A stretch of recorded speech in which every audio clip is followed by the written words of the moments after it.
Sammen kan vi overleve alt.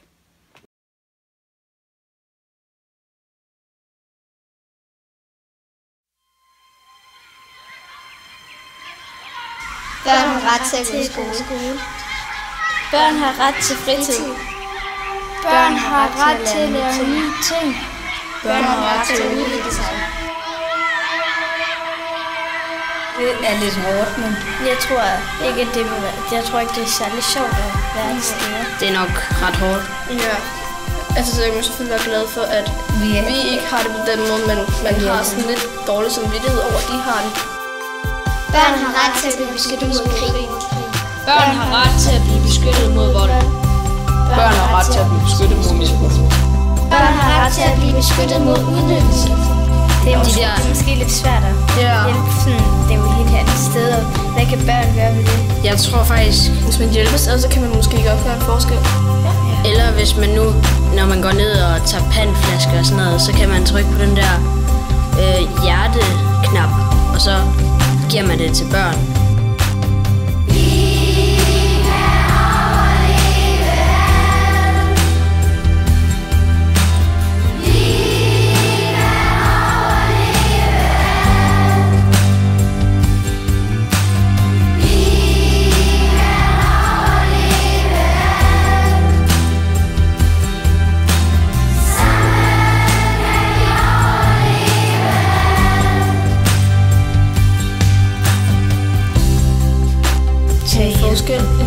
Til at hjælpe, så de får nogle redskaber, hvor de kan leve.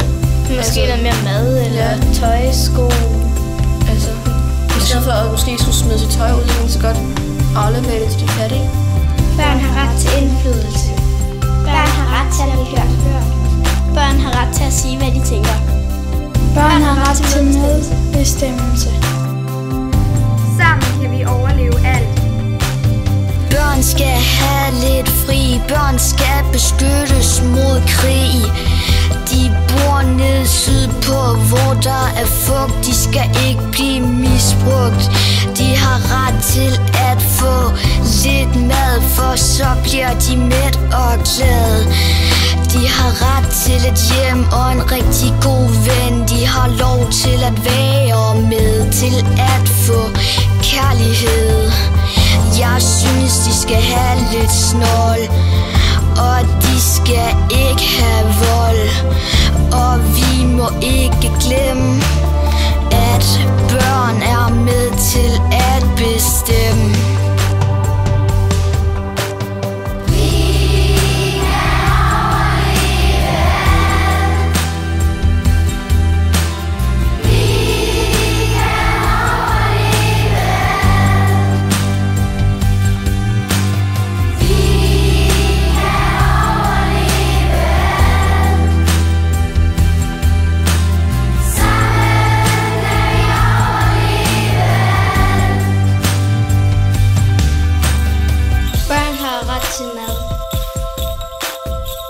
Børn har ret til et hjem.